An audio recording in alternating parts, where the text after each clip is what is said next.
Salut à tous et bienvenue dans cette nouvelle chaîne YouTube qui a pour objet la critique de livres anciens, récents, livres que vous aurez peut-être entendu, dont vous aurez peut-être entendu parler dans les médias ou dans l'actualité. Donc d'abord cette première chaîne m'a été inspirée par mon frère, c'est un peu grâce à lui qu'on l'a fait, parce qu'il adore YouTube, j'adore les livres et un jour il m'a dit faisons un projet en commun, une vidéo sur les livres sur YouTube. Donc voilà pour la petite explication.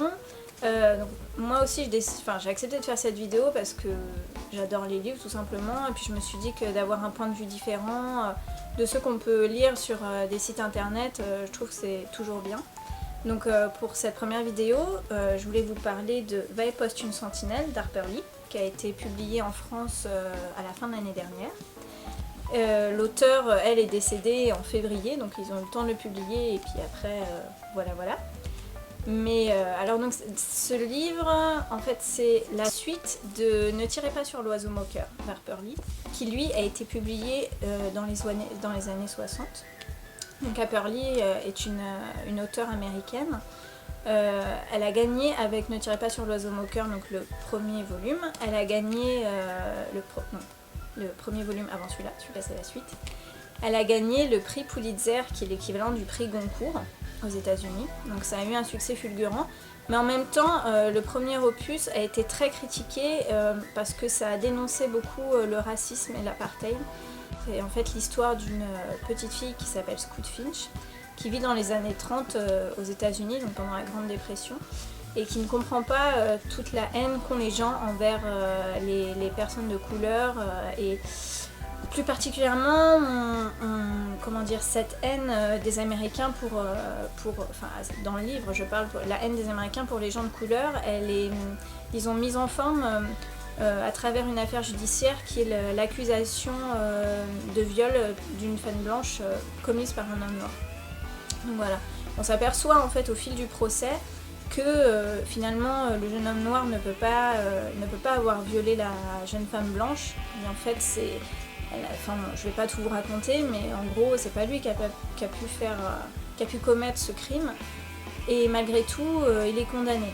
Donc ça c'est quelque chose que vraiment je vous spoil pas le truc. Donc la particularité de cette histoire, c'est que le père de Scout, donc Atticus, est en fait l'avocat du jeune homme noir qui est accusé de viol.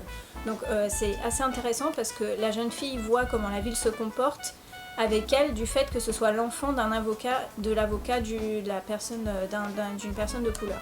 Donc ça c'est vraiment très intéressant, mais ce qui nous intéresse aujourd'hui, donc c'est Va et poste une sentinelle, qui est censé être la suite de Ne tirez pas sur l'oiseau moqueur, puisque ça met en scène Jean-Louise Finch, donc Scout c'est son surnom, c'est toujours la même petite fille qui s'appelle en fait Jean-Louise, et qui revient donc à Maycomb en Alabama quand elle a 26 ans, donc elle revient 20 ans après le premier opus. Je dis que pour moi c'est une suite, mais ce n'est pas vraiment une, c'est plutôt une histoire parallèle. J'ai été assez déçue parce que le premier volume est tellement bien, tellement d'action, et raconte vraiment une histoire très touchante. Donc j'attendais beaucoup de ce deuxième opus, qui malheureusement m'a beaucoup déçue. Je l'ai lu en un week-end pourtant, parce que comme c'est écrit quand même assez gros et avec beaucoup d'espace entre les lignes, mais j'ai été très déçue parce qu'ils ont fait tout un pataquès autour de ce livre, comme quoi ça y est, c'était la suite du fabuleux Ne tirez pas sur l'oiseau moqueur, c'était la suite, on en attendait beaucoup.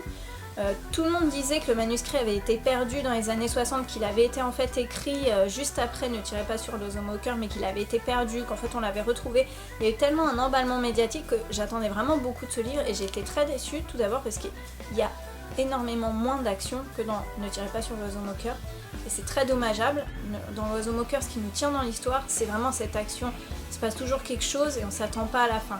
Alors que dans celui-là, d'accord, on retrouve le personnage de Jean-Louise Finch qui revient visiter son père Atticus, qui a maintenant 73 ans, je crois, ou 75 ans, qui exerce toujours. Elle revient dans sa ville natale, et en fait on a l'impression que tout s'est figé et qu'en 20 ans rien n'a changé. Donc c'est vraiment assez décevant. Je trouve pas non plus que ça soit une suite, parce que les personnages en eux-mêmes ont beaucoup changé. Par exemple, Jean-Louise elle a 20 ans de plus, mais elle reste avec ses idées d'enfant, elle reste avec ses impressions d'enfant. qui aurait été intéressant, c'est de voir comment elle a évolué, parce qu'elle était vraiment contre le racisme et contre l'exclusion des personnes de couleur. Et disons, au niveau de ses réactions, elle est encore très gamine. Donc moi, ça me dérangeait beaucoup. Parce que j'attendais vraiment que ce personnage porte le livre, quoi. Après, on a Atticus qui a vraiment changé énormément de comportement et à un tel point, bon je vais pas vous le dire parce que sinon ça vous spoilerait complètement le livre, mais il a tellement changé de comportement que on n'a pas l'impression que ça soit le même personnage, on a carrément l'impression qu'il a eu un accident et qu'il a pris un coup sur la tête et que c'est plus du tout le même. Je n'ai pas du tout retrouvé Atticus. Et voilà, après, c'est vrai qu'on retrouve ces deux personnages, on retrouve le personnage de la tante aussi, qui est toujours aussi exécrable, mais sinon, vraiment, rien de nouveau, quoi. Il y a une toute petite intrigue au milieu du livre, alors on l'attend pendant 50 pages, elle est là pendant 20 pages, et après on a tout le reste du livre, donc on est vraiment, déçus, ennuyés, barbants, et surtout, tout ce que j'attendais, finalement, il s'est rien passé, quoi. Donc voilà, ce serait pas quelque chose... Je vous conseille quand même, si vraiment vous avez lu L'Oiseau Moqueur et que vous êtes comme moi très curieux de découvrir la suite, peut-être que vous l'aimerez. Moi j'ai été déçue parce que je les ai lus, disons, l'un et juste après l'autre. Alors peut-être que si on lit L'Oiseau Moqueur, ensuite on laisse passer un peu de temps et on lit celui-là, peut-être que ça ira mieux. C'est pas que je le déconseille, mais juste n'en attendez pas trop.